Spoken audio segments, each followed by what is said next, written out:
বিসমিল্লাহির রহমানির রহিম। আমি ছাদে আজকে একটু রান্না করব, খাবো। এই ফাঁকে একটু জলপাই উঠিয়ে নিলাম আমার বাগান থেকে, একটু আচার করব।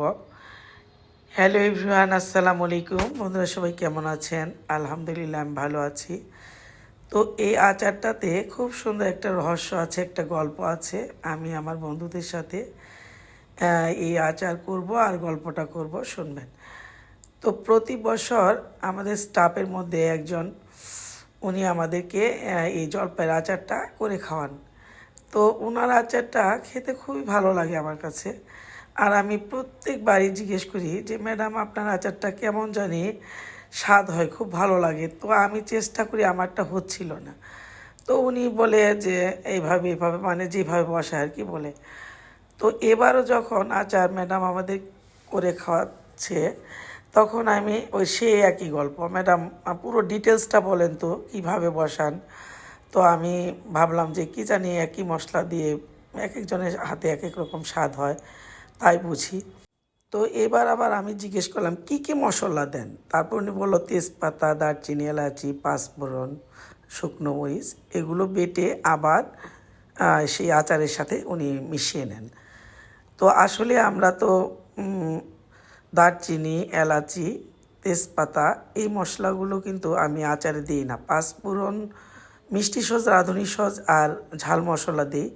বাট দারচিনি, এলাচি, তেজপাতা এই তিনটা মশলা কিন্তু আসলে দেওয়া হয় না। তো ম্যাডাম এগুলো মিশিয়ে নেয়। তো এবার জানার পর আমি, দেখেন আচারের তেলটা ছেড়ে দিয়েছে, হয়ে এসছে প্রায়। তো এবার আমি এই মশলাগুলো মিশিয়ে নিয়েছি। তো ম্যাডামের এই আচারের মশলার জিনিসটা জানার পর তারপর আমার আচারটা, এই ম্যাডামের আচারের স্বাদ চলে এসছে। তো আমি একটা ছোট্ট ভিডিওতে বলেছিলাম, শর্ট ভিডিওতে, যে সিন্নিও বাড়া মোল্লাও খারাপ। তো আমার এই মোল্লাগুলো আমার খুব উপকারে আসে। ওনারা সবাই আমাকে খুব হেল্প করে যে কোনো কাজে। তো এই মোল্লাদের না দিয়ে খাওয়া কোনোভাবেই পসিবল না। তো ওদেরকে নিয়ে, লাউ পাতা ছিঁড়ে নিয়ে ওনারা সবাই হাজির, ওদেরকে নিয়ে বসে বসে আচারটা খেলাম।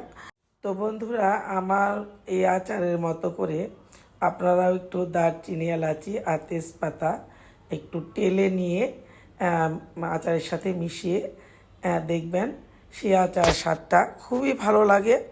আমি তাই আমার প্রত্যেকটা ছোটোখাটো ভালো লাগা আমার বন্ধুদের সাথে শেয়ার করি। এই ভালো লাগাটা শেয়ার না করে পারলাম না।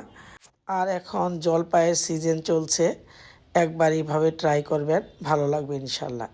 আমার মোল্লারা সবাই, ওরা খুবই ভালো। তো সবাইকে সালাম দিয়ে শেষ করছি। সবাই ভালো থাকবেন। আসসালামু আলাইকুম।